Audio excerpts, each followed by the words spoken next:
everybody. It's Eugene Crockett, known as Crockett the Rocket. Brent is not going to be available today, so I'm actually here. He asked me to come on and talk to you a little bit about what I've been doing this year. Great to see so many faces on here. Year to date in Florida, I'm in Brevard County, known as the Space Coast. I just hit 13.5 million in closed sales year to date. So we're about 5.5 months in. Just so you know a little bit of background on me, 19 years, I was a stockbroker. So I learned many times that if you live and die by your marketplace that you're working in, it's going to be a very tough career. So I am now about 25 years in commissions. I've never made a salary in my life. So real quick, just so you know a couple of things, the average person right now would think Florida is an amazing place for real estate. But just so you can understand, I'm having a pretty good year with Florida being the worst state in the country right now for real estate. Okay, 4 out of the 5 top cities in the country with the most inventory is in Florida. And the market that I preside in, Melbourne, Palm Bay, Space Coast, according to CoreLogic, it is the number 1 ranked riskiest place in the whole country to buy a home. So when people ask me, what's my motivation? Do you really need any more motivation than that? So I think one of the keys to my success has been urgency. And when we have urgency within ourselves, then I think we could spread that urgency to our clients. So I just wanted to go over some basic things with you. Being educated. Now, when many people think about being educated, they're just thinking about the local amount of inventory, how many homes have sold. But most of them do not look further than basically what's going on in their current market. So the real important thing is knowing what's going on around the world. So I recommend that everybody download the CNBC app. Okay, CNBC is so much more than just looking up stocks. If you download that app and you go to the real estate section and just watch that, I feel like most people in this business right now are not putting in at least the 15 to 30 minutes a day that they should really be doing. On top of that, there is also something called Mortgage News Daily. That's another app. You know, one of the first things I'll say to people when they ask me what the current rate is, I'm not a mortgage lender. I can't really quote that. But when you're out there real time and they're putting in buying signals, this is stuff that you truly want to know. The other thing I wanted to talk about, which I think is very important, is contacts. Okay, this is definitely a contact sport. Okay, actually, the name of that was CNBC was the first app, and then I'll end up putting in the other app in a little bit to give you that information. So a lot of you people may know the terminology MC, right? MC stands for Master of Ceremony. What I think we need to be is an MC, a Master of Communications. Okay, and for me, it's when people say, well, I'm not good at cold calling or I'm not good at open houses. To me, it's all the same exact thing. It's prospecting. So I make phone calls. I send out newsletters. I do open houses. I sponsor community events. I have billboards out there. And so the most important thing that I think we need to understand is that educating yourself on all real estate. Okay. The second thing is that you need to perfect your rebuttals in real time. Now, I've only been doing this for 7 years, but I think it's been a long time since people have been saying mortgage rates are at 7%. I don't want to buy. And you have to figure out on how to close these people because they actually want to buy. They definitely also want to sell. I believe in something called time blocking, but as we get busy, it's really hard to fit that into the calendar time of the day. So my question to you is, if you're out there on the road, okay, and you're just driving around, instead of listening to music, why don't you pick up that phone and start dialing somebody? Okay, too many people are like, who? Who am I going to call? What? What am I going to talk about? And why am I calling them? And to me, it is just the urgency that I have that motivates me to make these calls, because we're only as good as, really our last sale. So when I talk about education, it's really, you know, them perceiving you as actually knowing more than them. Because as soon as that prospect believes that they know more than you, in my opinion, a lot of time that sale is lost. So I'll give you an example. Like, let's say you're working with a seller right now, a potential person that wants to sell their home, right? And what they're going to tell you is, well, I don't want to sell my house right now. Homes aren't selling, and other reasons. Now, most of you have heard the terminology of golden handcuffs. Golden handcuffs is the current marketplace that we've been in for the couple of years. What that basically means is that most of these sellers have such an incredible mortgage rate that they are handcuffed from selling their home. Okay. Now, if any of you have heard that, whether they're telling you that or not, that is the actual case. So if I want somebody to sell their house now, because again, we're in this business to do business, I'm going to say, listen, I totally understand that most people have low mortgage rates, but since the beginning of the year, inventory across the home is up. Some of those people have low mortgage rates, but they've decided to raise their hand and list their house.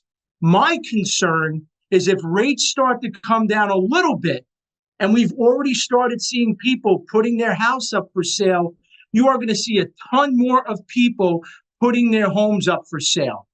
And it's simple math.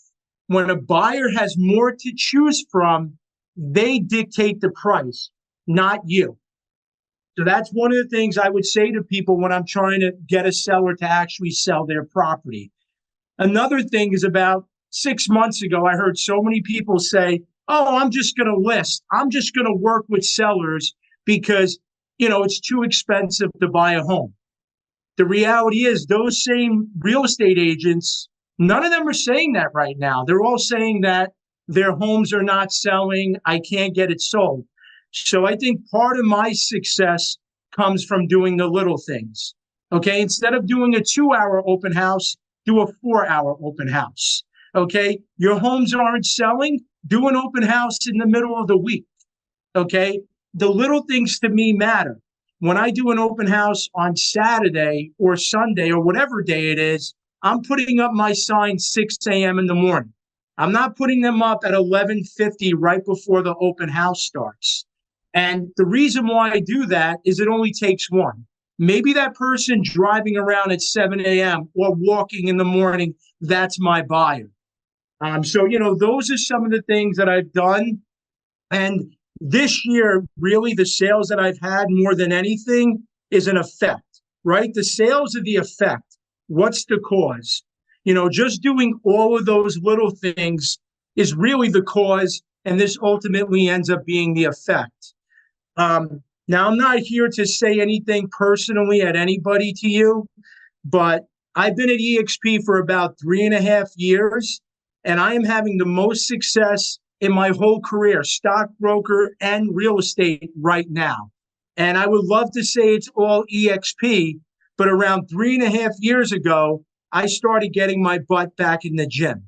Because here's the deal. Some people are going to have immediate success on day one, right?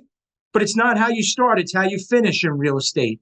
So some people, it may take 2 years, but you have to build the discipline. And it's hard when, for newer agents or even me, sometimes you're out there working hard. It's hard to keep that discipline. It's hard to keep that willpower. This is the challenge I ask everybody to do. Starting tomorrow, you are going to start to have discipline in two things: work and exercising. And you do them both at the same time. And whichever one wins the race, you're still winning.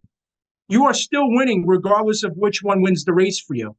Now, to get back on some of these rebuttals, I think we really need to focus on rebuttals because it's not the same as it was before. Okay, I don't know how it is in other states, but here locally, home builders are winning. They have the awesome rebuttal for high interest rates. You go to them and they'll give you 5% for the life of the mortgage. You go to them and they'll give you $30,000 towards closing costs. So when a buyer is all bent out of shape on the mortgage rate, pivot. Hey, let's go look at new construction. I think it's pretty true across the country. We've been seeing a reduction in prices. What I've noticed when I've been on the buy side and even the sell side is most of these deals are coming in $10,000, $15,000, $20,000 higher than the reduced offer price. So people are walking in day one with equity. Whoop-de-doo, who wants $15,000 in equity? I'd rather have a lower mortgage rate. So if a buyer is not interested in new construction and doesn't want to go that route, they need a house right now. You say, listen, I totally understand what you're saying about the mortgage rate, but I did my research on all these homes you are interested in. And based upon what I'm seeing, this house is worth $20,000 more than it's listed for. Let's go ahead and offer $15,000 more. Let's ask the seller to credit us back money so we can buy down the rate. Because the only other scenario we have is waiting for rates to come down to 5%. And you know what I'm going to do? I'm going to take out my popcorn and watch the 15 or 20 offers that comes in on every house because everybody is waiting for rates to drop. So does anybody have any questions, anything? I know I've been spitballing a lot of stuff. And a lot of this will also apply for agent attraction. For example, your time blocking agent attraction. Well, I've been busy. I've been in meetings. Get in your car when you're driving. Pick up the phone and start calling people. 10 calls a day, 25 calls a day is something that 99% of the competition is not doing right now. So if anybody has a question, I'd just like to answer anything to the best of my abilities. Yeah, and Eugene, if you can drop in the name of the app and the mortgage newsletter thing too, so that it's in chat. All those up. Yeah, I'll put it in the chat right now. I think it's a great idea to staying constantly informed of what's going on and keeping your head in the news. I don't need to repeat the same things, but being responsive. I can't tell you. I had a guy today who called me when I was way in Bahamas. I picked up the call because I knew he's a potential listing. He's like, man, Eugene, I can't believe you picked up my call when you're on vacation.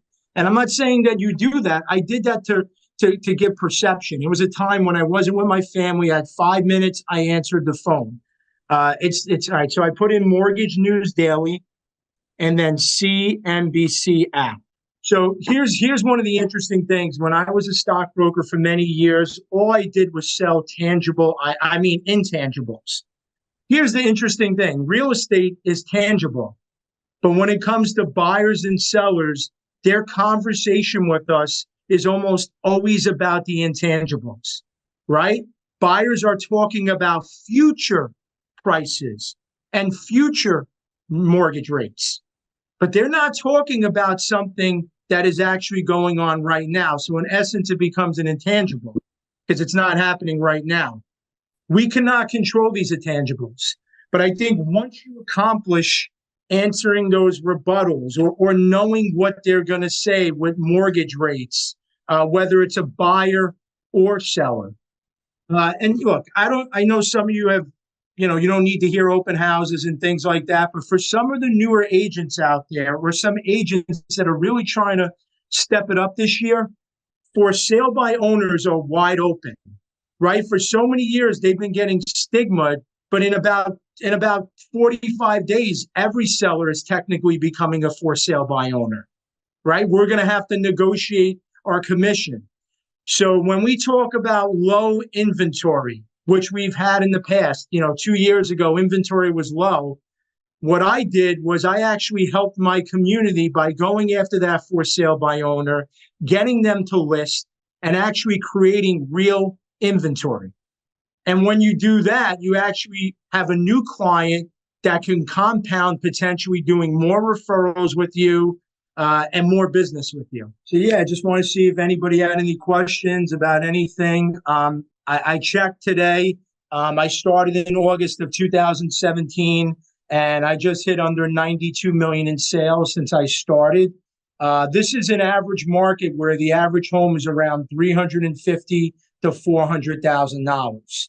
And here's the thing, even if you have no sales right now, if you start getting known as that guy works his ass off or that girl works his ass off, if you could just get that all the time, that's the consensus of what people feel about you, it's a foregone conclusion that you're going to make money. And anybody that's on this call right now that's looking for any additional guidance or anything that I can help out, yes, Tom, you're going to ask a question, buddy? Yes, Eugene, thanks for seeing my hand. Couple of things that I just connected while you were talking here. You mentioned time blocking is key. And then you mentioned before that some of the things that you're doing every day, prospecting, open houses, sponsoring community events. Am I wrong to assume that the 92 million in sales that you've had since 2017 in a $350,000 to $400,000 market has come from what you're doing every day? And if that's the case, it sounds like the hustle and grind. What specifically would you say the 1 to 3 activities that you do relentless every day? John Maxwell says the key to your success is found in your daily habits. What are your daily habits that you would attribute the most of your success to? And are you time blocking those? Spending 15 to 30 minutes a day educating myself. That's first and foremost, because once you start doing that consistently, you can kind of read through some of this information. If you remember the movie Short Circuit by Johnny Five, that robot that could scan everything. When I'm looking at this stuff, because I've looked at this stuff for 25 years now with just studying the stock market and things like that. Second thing is cold calling. I will find, even if it's 10 minutes a day, I am going to cold call. Okay. That's like if you're running late and you can only get into the gym for 20 minutes to exercise, that's my 20 minutes. That is really the real growth, because then you're sharpening your skills. And ultimately, the results will come from there. Let's see what the third thing is. Okay, the third thing is just treat others the way you want to be treated, right? So this is interesting. When I first came into the business and I found out that somebody I was working with went to new construction and signed up without me, I sent the text back to them. I'm like, oh, you went over the new construction? How come you didn't tell me about it? You should have told me about it. After I did that text, that completely went away. You sound desperate.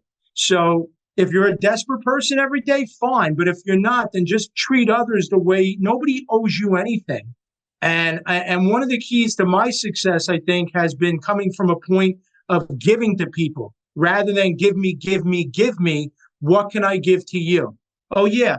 Oh, you want to know how I do for sale by owners? No problem. I've learned that so much from EXP. I've had people like John Sy, Brent Gove, everybody kind of opens up their playbook to share with you. And I think that's the real genius and key in this. I think that those are the intangibles that, if, for example, every realtor, whether you're working with a realtor on the other side of the transaction and they are terrible and they are miserable, you kill them with kindness. You get through the deal. You know what? Because they have to like somebody. They can't hate everybody in the world, and they're going to end up liking you. Sorry about it. Yeah, Tom. No worries. I love what you said. Educating yourself, cold calling, and being kind to others. Love all three of those. Yet two of those are not regarding activity. They're a mindset and a way of being. So what I'm really trying to drill down on you, especially for the new people here, is what activities are you doing that are generating business? You only mentioned cold calling, which it's hard for me to believe you generated 92 million in sales from cold calling. Those are the least likely to convert and take the most amount of effort to convert the fewest. What are the things that you're doing that are your secret sauce as far as prospecting that you are time blocking for every day? Okay, well, what I do as far as cold calling is concerned is so like I said, it's all these things that I do equal more than just one thing. So if I'm cold calling, if I'm doing open houses, if I'm doing door knocking, okay, they to me are all one thing. Okay, they are all prospecting. It's all the same to me. And when I can never get emotionally attached to that, then I can never get complacent. I'm not going to say my wheelhouse is in cold calling because I may catch that buyer on the wrong day, right? It was the worst day in the world to call them. So the way I conduct my prospecting is I do open houses. I follow up with them with phone calls. I call expireds. I call for sale by owners. I'll door knock with a purpose. Everything to me is purposeful. Let's add that in, purposeful. Oh, like I have people in my group, and I'm not, look, maybe this works for people, but they're like, hey, Eugene, I'm going to go door knock and tell them I'm doing an open house. They live in the neighborhood. They know there's an open house going. Why don't you knock on their door after you did the open house, especially if you had traffic and said, hey, look, I just handled this open house. I'm totally surprised. Things are starting to pick up. And I think it's because of this neighborhood. Would you happen to know anybody in the neighborhood that's looking to buy or sell? Because what I got in these conversations today is this is a neighborhood that people want to live in. So it's just a purpose. Or if I just got this listing to close above asking and it's sold in one day, I'm going to door knock them. Because unless I'm sending a postcard every single month, I'm throwing money down the drain. I am the biggest reason. Like, I'm a pretty humble guy, but I think I am the biggest reason. It's me. Right? It's part of the confidence that you end up building for yourself. And so with for sale by owners, my approach is simple. I call for sale by owners up and I say, reason for the call. I noticed you're selling your house at 123 Street, right? Great. What commission percentage are you paying to a realtor who brings you the buyer who buys your home? And then whatever they say, 2%, 3%. Then I say, great. What I'd like to do with your permission this weekend is host an open house for you for 5 hours. And then the fun starts, right? They're like, oh, I don't do open houses. And then there's a million rebuttals. I could send out a rebuttal to everybody. Just send me your email and I'll give you the rebuttals that I tell people. And that's it. I have just, if anybody could ever take a squirrel, like can take something and multiply it, I've just been able to multiply it by being intelligent, responsive, not afraid to call it like it is, and just stand on my own too, and don't let anybody put me down or make me feel a certain way. And this year, I've actually, for the first time in my career, as I have not taken listings. If I feel like a listing, I could look 2 or 3 steps ahead and see where this is going. It has actually worked out. I've had it where I didn't take a listing, and then literally a half an hour later, somebody calls me. And we're starting to do some business. Anybody have anything else? Eugene, I want to just say thank you for being here today and jumping in for Brent. Awesome job. And I can tell you're on fire. Super good stuff. We'll have the recording of this on the Brent Gove YouTube channel. So if you guys want to share this stuff with your with your team, with your organizations, and invite them to this call. And so thanks again, Eugene. We really appreciate you jumping in here.